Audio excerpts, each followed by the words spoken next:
FIR ಆದ್ಮೇಲೆ ತನಿಖೆ ಆಗಂಟ ಆ ಸೀಟಲ್ಲಿ ಇರಬಾರ್ದು. ಯಾಕೆ ಅಮಾನತ್ ಆಗ್ತಿಲ್ಲ ಅದೇ ಪ್ರಶ್ನೆ ಆಗ್ತಿದೆ. ಇದೇ ನೀವು ಹೆಣ್ಮಕ್ಳು ಕೊಡ್ತಿರುವಂತಹ ರಕ್ಷಣೆ. ಮಹಿಳಾ ಆಯೋಗದವ್ರು ಏನ್ ಮಾಡ್ತಾ ಇದ್ದೀರಾ ನೀವು? ಆ ಒಂದು ಅಧಿಕಾರಿ ಇರುವಂತಹ ಅಧಿಕಾರಿಯೋ ಒಂದು ಮಹಿಳೆ ಒಂದು ಇದು ಸರ್ ಏನಿದೆ ಅಂದ್ರೆ ರಾಜ್ಕುಮಾರ್ ಸರ್ ಅವ್ರ ಸ್ಟಾಫ್ ನ ಕರೆಸಿ ನಮ್ಗೆ ಧುಮಕಿ ಹಾಕಿಸ್ತಾ ಇದ್ದಾರೆ. ಕರೀರಿ ಅವ್ರ ಸ್ಟಾಫ್ ನ.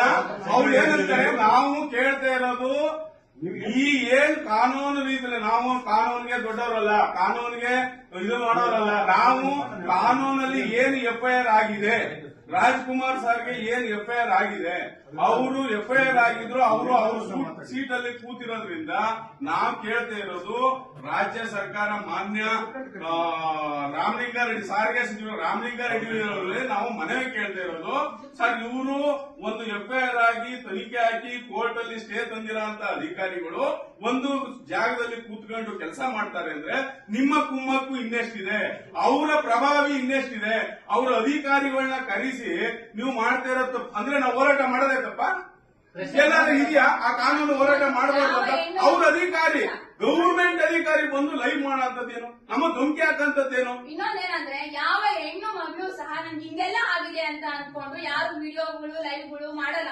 ಆದ್ರೆ ಒಂದು ಮಹಿಳಾ ಅಧಿಕಾರಿಯು ತನ್ನ ಗಂಡನಿಗೂ ಸಹ ಹೇಳಿದ್ದಾರೆ ಹಿಂಗೆಲ್ಲನೂ ಆಗಿದೆ ಅಂತ. ಆದ್ರೂ ಸಹ ಈ ರೀತಿಯಾಗಿರುವಂತಹ ದೌರ್ಜನ್ಯಕ್ಕೆ ಏನು ಒಂದು ಕ್ಯಾಬಿನಲ್ಲಿ ಅವ್ರ ಕ್ಯಾಬಿನಲ್ಲಿ ನೀ ಜಾಕೆಟ್ ಬಿಚ್ಚು, ನೀ ಜರ್ಕಿನ್ ಬಿಚ್ಚು ಅಂತ ಕೇಳ್ತಾರೆ.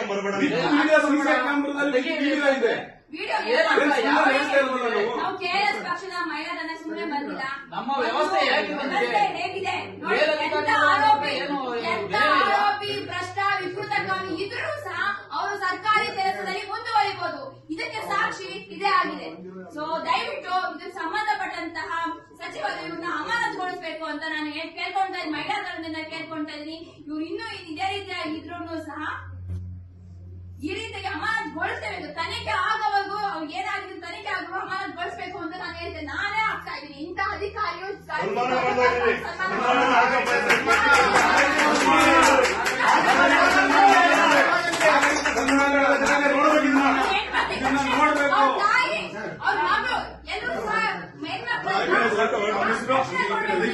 ಒಂಚೂರು ಲೈಕ್ ಮಾಡಿ.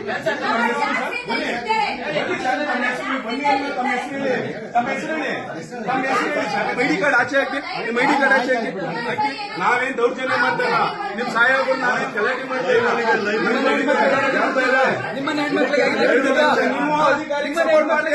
ನೀವೇ ಎಷ್ಟು ಪ್ರಶ್ನೆ